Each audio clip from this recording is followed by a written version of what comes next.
Breaking news just into our newsroom. Part of the Toledo Jeep plant is shutting down for more than a month. Stellantis officials say the Toledo South will go down on Monday. Derek Gungle has worked at Windsor's Stellantis auto plant for more than a decade, showing up Thursday afternoon for what could be one of his last shifts. How are you feeling today, man? Nervous, very nervous. I mean, the future is really unknown. With Trump announcing new tariffs this week, workers at carmaker Stellantis were worrying about their futures. The company announced Thursday it is temporarily laying off 900 workers at 5 U.S. plants and halting production at 1 each in Mexico. The automotive apocalypse just began, and Ram and Jeep just shut down 5 plants, and there was no warning. $3.7 billion in electric vehicle investment abandoned. 4,500 workers with multi-generational ties to these assembly lines discarded like defective parts. This wasn't restructuring. It was systematic destruction of American manufacturing. Why did union leaders learn about plant closures from leaked internal memos instead of official notifications? How did Jeep dealerships become ghost towns overnight with zero customer support? And what does the recorded conference call reveal about Stellantis leadership laughing about American worker naivety? Stick around, because the evidence we've gathered shows how corporate America turned worker loyalty into a weapon against the workers themselves. And every manufacturing job in America is now a target. Windsor goes dark. The speed of the industrial execution was designed to prevent resistance. 24 hours. That's how long it took Stellantis to eliminate 3 decades of North American manufacturing integration and destroy 4,500 careers with the clinical precision of a corporate assassination. The shutdown protocol revealed the calculated brutality of modern corporate warfare. Emergency conference calls with Amsterdam shareholders began at midnight. American plant managers received termination orders at 4:17 in the morning. Union leaders were notified by automated voicemail systems. Workers discovered their employment status through text message warnings, telling them not to report for shifts that would never exist again. The numbers expose the magnitude of corporate betrayal. Windsor Assembly had operated continuous 3-shift production since 1988, generating $13.2 billion in economic activity annually. 135,000 Chrysler Pacificas rolled off the line each year, with 92% destined for American families who had no idea their vehicles were about to become orphan products. The electric vehicle investment massacre was particularly devastating. Stellantis had spent $3.7 billion transforming Windsor into their North American electric muscle car hub for Dodge Charger Daytona production. 6 months of electric vehicle manufacturing capability eliminated overnight. Corporate executives didn't just abandon the investment, they deliberately destroyed it to send a political message that would reshape the entire automotive landscape. The communication blackout revealed premeditated corporate cruelty that extended far beyond simple business restructuring, creating a template for economic warfare that would soon spread across the entire North American manufacturing sector. The ripple becomes a tsunami. Your job security? It just became a political weapon. The tariff announcement hadn't just targeted imports, it had weaponized the most integrated supply chain in manufacturing history. Automotive parts crossed the Canadian-American border 7 times on average before final assembly, creating a web of interdependence that couldn't be severed without massive collateral damage. 900 American workers at Stellantis facilities received their own shocking news: temporary layoffs due to supply chain disruption. The Warren Truck Assembly Plant in Michigan, the Sterling Heights Assembly Plant, and transmission facilities in Indiana and Ohio suddenly couldn't get the components they needed from Canadian suppliers. The automotive industry had spent 30 years perfecting just-in-time manufacturing, eliminating warehouse costs by coordinating deliveries with precision timing. Parts arrived exactly when needed, reducing inventory costs and maximizing efficiency. The tariff system shattered this delicate choreography overnight. Ford Motor Company executives held emergency meetings in Dearborn, calculating the impact on their integrated operations. The company's Oakville assembly plant in Ontario was temporarily idle, but Ford's Essex engine plant continued producing engines for American assembled vehicles. Every engine crossing the border would now trigger tariff calculations that could reshape pricing across Ford's entire lineup. General Motors faced similar chaos. The company's CAMI assembly plant in Ingersoll, Ontario, had been retooled for electric vehicle production, building the Chevrolet Equinox electric vehicle exclusively for the American market. GM had invested $2 billion in Canadian electric vehicle infrastructure, betting on seamless cross-border trade that no longer existed. The human cost extended far beyond assembly workers. Transport drivers who moved automotive components between facilities found their routes suddenly uneconomical. Border crossing delays increased as customs officials struggled to process new tariff classifications. Logistics coordinators, who had spent careers optimizing cross-border supply chains, discovered their expertise was suddenly obsolete. Ottawa's War Room. When does economic policy become economic warfare? Mark Carney, Canada's Prime Minister, had built his political career on economic pragmatism and international cooperation. The trade relationship with the United States represented 36% of Canada's total exports, making economic retaliation a dangerous gamble that could backfire catastrophically. The emergency cabinet meeting convened at 7 in the evening, with Deputy Prime Minister Chrystia Freeland joining virtually from a trade mission in Tokyo. The room included Industry Minister François-Philippe Champagne, Finance Minister Anita Anand, and a collection of senior bureaucrats who had spent their careers managing the world's longest undefended border. The statistical reality was sobering. Canadian automotive manufacturing employed 125,000 people directly, with another 400,000 jobs dependent on the automotive supply chain. These weren't just numbers on economic reports. They represented families, communities, and political constituencies that could determine the government's survival. Carney faced a strategic dilemma that would define his political legacy. Retaliation against American imports could escalate the trade war, potentially damaging other sectors of the Canadian economy. Capitulation, however, would signal weakness and invite further American trade aggression. The decision required threading a needle between economic pragmatism and national sovereignty. Trade negotiators worked through the night, analyzing potential retaliation targets. American agricultural exports to Canada, worth $12 billion annually, offered one option. American steel and aluminum, already subject to previous trade disputes, provided another avenue. Energy exports presented the most powerful weapon, but using them would risk fundamentally damaging the relationship between the two countries. We spent weeks tracking down leaked internal documents, recorded executive calls, and confidential union communications that most media outlets missed entirely. You now have the complete picture of how this corporate betrayal was planned and executed from the inside. If this kind of deep dive investigation into stories that affect your wallet and your job matters to you, hit subscribe. We're just getting started. The Counterpunch Strategy. The middle class wasn't just squeezed, it was targeted. Mark Carney understood that responding to economic warfare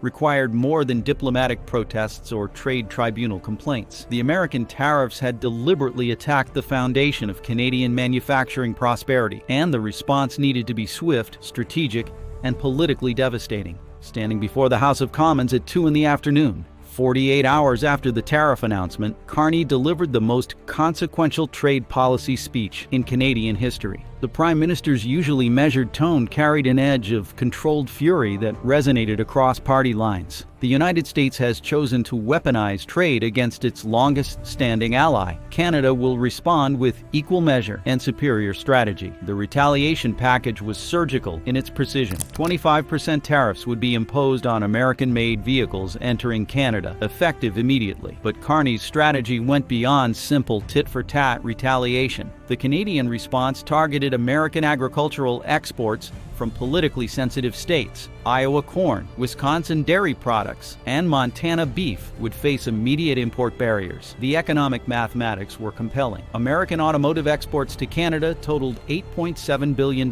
annually, while targeted agricultural products represented another $4.2 billion. The retaliation would inflict maximum political pain on American lawmakers while protecting Canadian manufacturing jobs. Currency markets responded immediately. The Canadian dollar strengthened against its American counterpart, as investors recognized that Canada wasn't simply accepting economic punishment. International trade lawyers began preparing cases for World Trade Organization arbitration, but the immediate battle would be fought in manufacturing plants and showroom floors. The Lifeline Gambit, What if protection meant rewarding loyalty instead of punishing betrayal? While other nations focused on retaliation, Carney's government was secretly developing the most innovative trade policy response in modern history: conditional protection that rewarded companies for maintaining Canadian operations, while punishing those who abandoned them. The Automotive Investment Protection Act, introduced 72 hours after the retaliation announcement, created a revolutionary framework. Foreign automakers could avoid Canadian counter tariffs entirely, but only if they maintained or expanded their Canadian manufacturing operations. Companies that increased Canadian employment would receive preferential access to the Canadian market. Those that reduced their Canadian footprint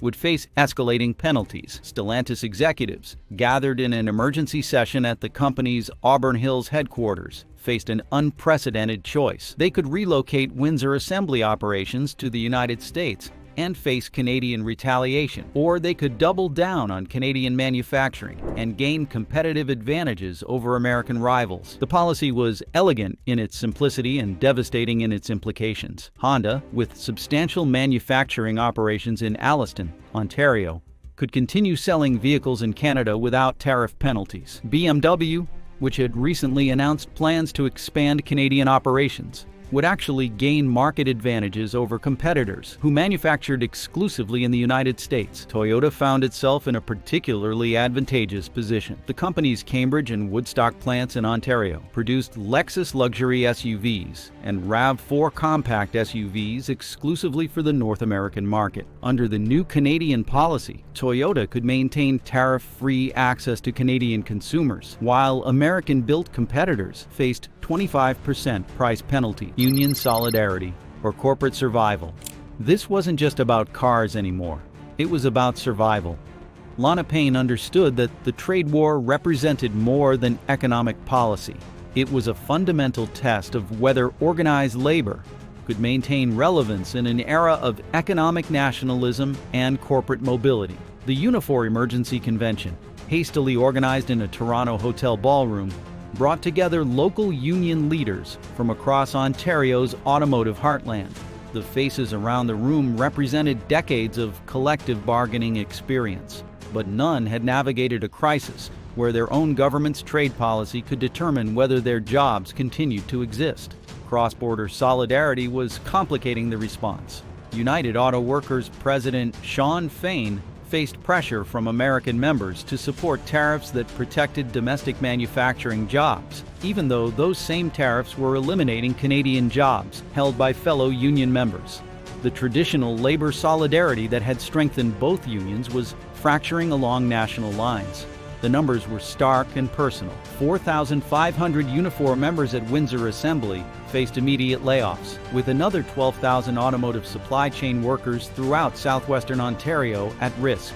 These weren't abstract employment statistics. They were mortgage payments, children's education funds, and retirement security for families who had built their lives around stable manufacturing employment. Payne's strategy required threading a delicate needle between supporting Canadian trade policy and maintaining international labor solidarity. Unifor would support government retaliation against American protectionism while working with UAW leaders to pressure both governments toward negotiated solutions that protected workers in both countries. The investment chess game. How does economic leverage work? One commitment at a time. Corporate boardrooms across the automotive industry had become strategic war rooms where executives calculated not just quarterly profits, but long-term survival in a world where trade relationships could be weaponized overnight. Stellantis former Chief Executive Officer Carlos Tavares faced the most complex decision of his career. The Windsor assembly plant represented more than just 4,500 jobs. It was a strategic asset in a trade war that could determine the company's North American market access. Abandoning Canadian operations would save immediate labor costs, but could trigger retaliation that would price Stellantis vehicles out of the Canadian market permanently. The investment calculations were staggering. Relocating Windsor assembly operations to the United States would require 18 months and approximately $2 billion in facility construction, equipment transfer, and worker training. During the transition period, Stellantis would lose production capacity and market share to competitors who maintained Canadian operations. Honda executives, meeting in their Markham, Ontario offices, saw opportunity within the crisis. The company's Alliston assembly plant which had seemed marginally profitable compared to American alternatives, was suddenly a strategic advantage. Honda could maintain tariff-free access to Canadian consumers, while American competitors faced 25% price penalties. The competitive dynamics were reshaping rapidly. BMW's decision to increase investment in its Spartanburg, South Carolina plant was now generating questions about market access strategy. Should the company consider Canadian manufacturing to complement American operations, or double down on American production and accept Canadian market share losses? Faces behind the numbers. Your retirement savings? They just became a bargaining chip. Maria Santos had worked the Windsor assembly line for 22 years, installing dashboard electronics with the precision of a surgeon and the efficiency of someone whose mortgage depended on getting every detail right. The trade war wasn't an abstract policy debate for her. It was the difference between sending her daughter to university and watching dreams evaporate with a pink slip. The mathematics of her life were suddenly unstable. $47 per hour, plus overtime and benefits, had built a middle-class existence that now seemed fragile beyond belief. The house in Tecumseh, the cottage rental near Sauble Beach, the education fund that was supposed to cover her daughter's engineering degree. Everything depended on Stellantis deciding that Canadian workers were worth fighting for. Her husband Miguel worked at Nemac Engine Block Casting in Windsor, supplying aluminum engine blocks to multiple automotive manufacturers. His job was theoretically more secure because the facility served both Canadian and American plants, but supply chain disruptions were already creating uncertainty about production schedules and employment levels. The Santos family represented thousands of similar households throughout southwestern Ontario, where automotive employment had created prosperity that seemed permanent until it wasn't. These families had invested in communities, built social networks, and planned futures around the assumption that North American automotive integration would continue indefinitely. Retirement calculations were particularly cruel. Maria had 18 years of pension contributions with Stellantis, but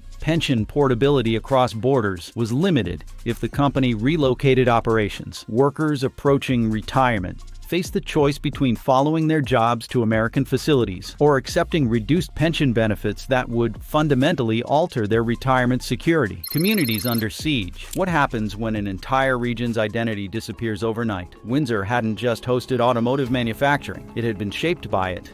Economically, culturally, and socially. The city's downtown core, its suburban development patterns, its educational institutions, and its civic identity were all products of automotive prosperity that was suddenly negotiable. The economic ecosystem extended far beyond assembly plants. Joe Mihalik owned a trucking company that specialized in transporting automotive parts between Canadian suppliers and American assembly facilities. His 12 trucks and 18 drivers had built a profitable business around the seamless border crossings that tariffs were making economically impossible. Parts shipments that had crossed the Ambassador Bridge freely were now subject to customs delays, tariff calculations, and bureaucratic processing that added costs and uncertainty to every transaction. Mikulic's customers were already asking about alternative transportation arrangements that would minimize border complications, potentially eliminating Canadian suppliers entirely. Restaurant owner Elena Kowalski had built her business around serving lunch to the day shift and dinner to the afternoon shift at Windsor Assembly. Her location, 3 blocks from the plant gates, had been strategically chosen to capture automotive worker traffic. The temporary plant closure meant immediate revenue loss, but permanent closure would force her to relocate or close entirely. Cross-border bonds breaking. How does a border become a wall, one tariff at a time? Sarah Chen had spent 15 years commuting from her home in Windsor to her job at Ford's Dearborn headquarters, crossing the Ambassador Bridge twice daily as easily as other people crossed neighborhood streets. The trade war wasn't just threatening jobs, it was severing personal relationships that had made the border irrelevant. Her daily commute represented thousands of similar cross-border connections that had developed over decades of economic integration. Canadian workers at American facilities, American workers at Canadian facilities, and families split between the two countries had created personal networks that were deeper than any trade agreement. The psychological impact of treating the border as an economic weapon was devastating for binational families. Chen's husband worked for Chrysler in Windsor, while she managed supply chain logistics for Ford in Michigan. Their household income depended on employment in both countries, and the trade war was forcing them to choose between career opportunities and family stability. Professional relationships built over careers were becoming casualties of trade policy. Engineering teams that had collaborated seamlessly across the border were finding their cooperation complicated by corporate security concerns and trade secret protections. Projects that had benefited from cross-border expertise were being restructured to minimize international coordination. The next generation's dilemma: the biggest threat wasn't foreign competition, but domestic betrayal. 22-year-old Jordan McKinnon had completed his automotive technology apprenticeship at St. Clair College, with the expectation that skilled manufacturing jobs would provide the same middle-class prosperity they had delivered to his father and grandfather. The trade war was forcing him to question whether that pathway still existed. His apprenticeship at Windsor Assembly had been designed to provide comprehensive training in modern automotive manufacturing, from traditional mechanical systems to electric vehicle technologies. The program represented a substantial investment in his future: 18 months of combined classroom education and workplace experience that was supposed to guarantee stable, well-paying employment. The uncertainty was paralyzing career planning for hundreds of young workers throughout Ontario's automotive communities. Training programs that had waiting lists were suddenly facing questions about whether their graduates would find employment opportunities. Young people who had committed to apprenticeships were wondering whether they should complete their programs or pursue alternative career paths. McKinnon's girlfriend, Ashley Rodriguez, had been planning to complete her business administration degree and join the administrative workforce at one of Windsor's automotive facilities. The trade war was forcing her to reconsider whether automotive companies would maintain large administrative operations in Canada or consolidate them in American headquarters. Corporate exodus or adaptation. When does innovation become destruction? Former CEO Carlos Tavares stood before the Stellantis board of directors in Amsterdam, presenting the most consequential strategic decision in the company's history. The trade war had transformed routine production planning into existential corporate strategy, where the wrong choice could eliminate North American market access entirely. The numbers were stark and unforgiving. Maintaining Windsor Assembly operations would require immediate investment of $800 million to improve efficiency and justify the 25% tariff disadvantage. Relocating production to American facilities would cost $2.3 billion and 18 months of reduced production capacity, but would eliminate tariff exposure permanently. The decision wasn't purely financial. Stellantis had spent decades building supplier relationships, worker expertise, and community connections in Windsor. Abandoning Canadian operations would signal to other governments that trade pressure could force corporate retreats, potentially encouraging similar tactics in European and Asian markets, where Stellantis competed. Ford executives, meeting in their Dearborn headquarters, faced similar calculations with different variables. The company's Oakville assembly plant was temporarily idle, creating an opportunity to restart Canadian operations without the political complications of relocating existing American production. Reactivating Oakville would provide tariff-free access to Canadian consumers and demonstrate commitment to cross-border manufacturing integration. The technology wildcard. What if the future was already here, just unevenly distributed? The trade war had accelerated technological transitions that were already transforming automotive manufacturing. But the political crisis was forcing companies to make technology investments they might have delayed under normal circumstances. Electric vehicle production was becoming the unexpected beneficiary of trade war pressures. Canadian government incentives for electric vehicle manufacturing, combined with tariff protection from American competition, were creating compelling business cases for electric vehicle investment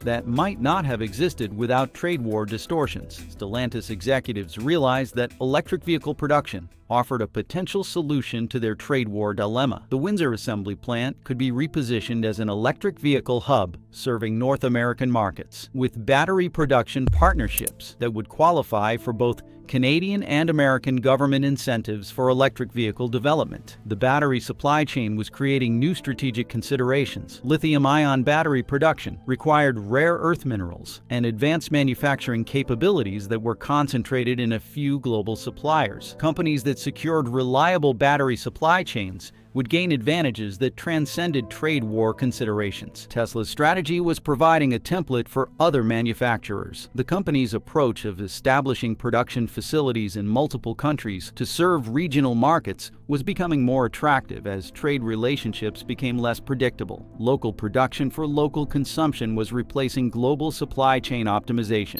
Global realignment. How does a trade war reshape global power? One alliance at a time. The North American automotive trade war was sending shockwaves through global supply chains, forcing multinational corporations and national governments to reconsider economic relationships that had seemed permanent. European Union trade officials were coordinating responses that went far beyond automotive manufacturing. The precedent of using tariffs to force corporate relocation decisions was threatening European companies in multiple sectors. Germany's automotive exports to the United States were facing potential tariff threats that could reshape the global luxury vehicle market. Chinese automotive manufacturers saw opportunity in North American trade war chaos. Companies like BYD and NIO were evaluating whether to establish North American production facilities, while traditional manufacturers were distracted by trade war disruptions. The possibility of Chinese companies gaining market share during American-Canadian trade disputes was creating new geopolitical complications. Mexican manufacturing was experiencing complex effects from the tri-national trade war. Some companies were relocating production from Canada to Mexico to serve American markets, while others were moving from Mexico to Canada to access the Canadian market without American tariff exposure. The result was supply chain chaos that was reshaping North American manufacturing geography. Japanese automakers were pursuing strategies that minimized their exposure to any single trade relationship. Companies like Toyota and Honda were expanding production in multiple countries to ensure market access regardless of trade war outcomes. The strategy required substantial capital investment, but provided insurance against political risk. The new normal. What future is there left to fight for? 6 months after the trade war began, Windsor had become a laboratory for economic adaptation under pressure. The community that had defined itself through automotive manufacturing was discovering whether prosperity could survive the weaponization of trade relationships. Maria Santos received the call on a Tuesday morning in October. Stellantis had decided to maintain Windsor assembly operations, but with fundamental changes. The facility would transition to exclusive electric vehicle production, requiring every worker to complete retraining programs that would take 6 months and cost the company $47 million. The decision represented more than corporate strategy. It was a bet on technological transformation that could position Windsor as a North American leader in electric vehicle manufacturing. The trade war had forced accelerated innovation that might not have occurred under normal competitive pressures. Employment levels would eventually return to pre-trade war numbers, but the workforce would be fundamentally different. Electric vehicle production required different skills, different supplier relationships, and different quality standards. Workers who successfully completed retraining would find themselves part of an emerging industry with substantial growth potential. The community adaptation was equally dramatic. Windsor's economic development strategy was being rebuilt around electric vehicle manufacturing, battery production, and the software development that modern vehicles required. The city that had been defined by internal combustion engines was positioning itself for an electric future. Educational institutions were rapidly adapting their programs to support the technological transition. St. Clair College launched an electric vehicle technology program with funding from provincial and federal governments. The University of Windsor expanded its electrical engineering and computer science programs to supply the skilled workers that electric vehicle production required. The trade war had ended the era of seamless North American economic integration, but it had also forced innovation and adaptation that was creating new forms of prosperity. Windsor was no longer just building cars, it was building the future of transportation. The question wasn't whether the industry would survive, it was what it would become in a world where economic relationships were weapons and technological change was accelerated by political pressure.